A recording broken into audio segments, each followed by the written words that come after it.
Welcome to Emovura Audiobooks channel. This is playlist of Emovura Crime Files, Rewind, where every story starts at the end. The story is called The Locksmith's Daughter. Get comfortable. Here's where it ends. The end. The moment the vault door finally swung open, groaning on its heavy hinges after nearly 40 minutes of patient, practiced work, the police were already inside the walls, waiting silently in the dark with their lights off, patient as a held breath, radios muted, weapons lowered but ready. Marcus Odell had time to say exactly one word, his daughter's name, half a question, half an apology, half something that was neither, before three officers took him down onto the cold marble floor of the bank he'd spent 6 months quietly studying. His crew scattered in three directions, and two of them made it as far as the parking garage before they were stopped. Marcus didn't run. He knelt where they put him, cheek against the marble, and kept saying her name, quietly, like it was the only word he had left, until an officer told him to stop talking. 3 blocks away, sitting in the getaway car with the engine idling low and the headlights off, Lily Odell watched a live traffic camera feed glowing on her cracked phone screen and did not drive toward the bank, no matter how badly some old, loyal, 9-year-old part of her wanted to.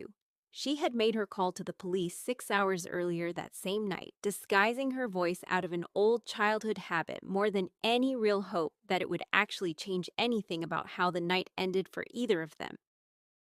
Hours earlier, at midnight, Lily had sat alone in her parked car, outside a payphone she hadn't used since she was a nervous teenager, sneaking out past curfew to meet friends her father didn't approve of, and told a bored night shift dispatcher exactly where, exactly when, and exactly how many people to expect at the address, reading the details off a note she'd written on her own hand, in case her voice broke halfway through the call. Her hand had been shaking so badly, she'd had to read the note twice. When the dispatcher asked for her name, she'd hung up, sat in the dark for a long moment with her forehead against the steering wheel, and then driven to the meeting point anyway, because if she didn't show up, someone would go looking for her, and there would be two Odells for the police to find that night instead of one. She loved her father, genuinely, completely, the way you love the first person who ever taught you anything with real patience. She also knew, better than anyone alive, that this was the only way left to stop him without becoming, herself, the one who finally turned the key on him with her own hands. Days earlier, 4 days before the job, Marcus had shown up unannounced at her apartment door for the first time in over a year. Older, thinner, his hands trembling slightly in a way they never used to when he demonstrated a new pic to her as a girl at the kitchen table, and told her quietly, sitting on her second-hand couch like a stranger, that this would be the very last one. Just enough to cover her mother's mounting medical bills, he promised, nothing more. Never again after this single job. He swore it on her mother's own name. Lily had sworn off this entire life completely.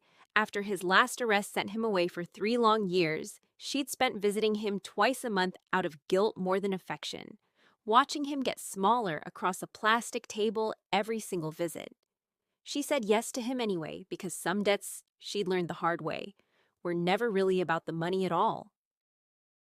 Weeks earlier, he needed her specifically for the newer biometric vault system installed just that year, a lock only she, among his entire old crew of aging specialists, still knew intimately how to defeat without tripping a single silent alarm. He didn't ask, even once, whether she still technically could. He asked instead whether she still would, framing the whole request as family loyalty long before she had any real time to frame it, in the privacy of her own head, as the mistake it so obviously was to anyone watching from the outside.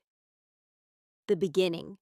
Marcus had taught Lily locksmithing when she was only 9 years old, in the very same year her mother was first diagnosed, quietly turning an ordinary father-daughter hobby into the one steady thing that still made their small, frightened house feel like a home worth returning to each night after chemotherapy appointments. It was innocent once. The two of them hunched together over a workbench with tiny picks, and a battered old practice lock. Laughing at every failed attempt while her mother slept upstairs, it became, slowly, without either of them quite noticing exactly when the turn happened, a family curse instead of a family memory. The vault system that finally caught them both, alarms shrieking through the marble lobby at midnight, was one Lily herself had helped design years earlier in her very first honest job straight out of technical school.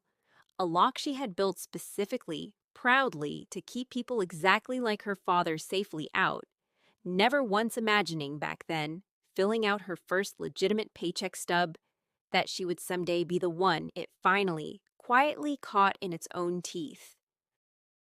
Thanks for rewinding this one with us on Emovura Crime Files.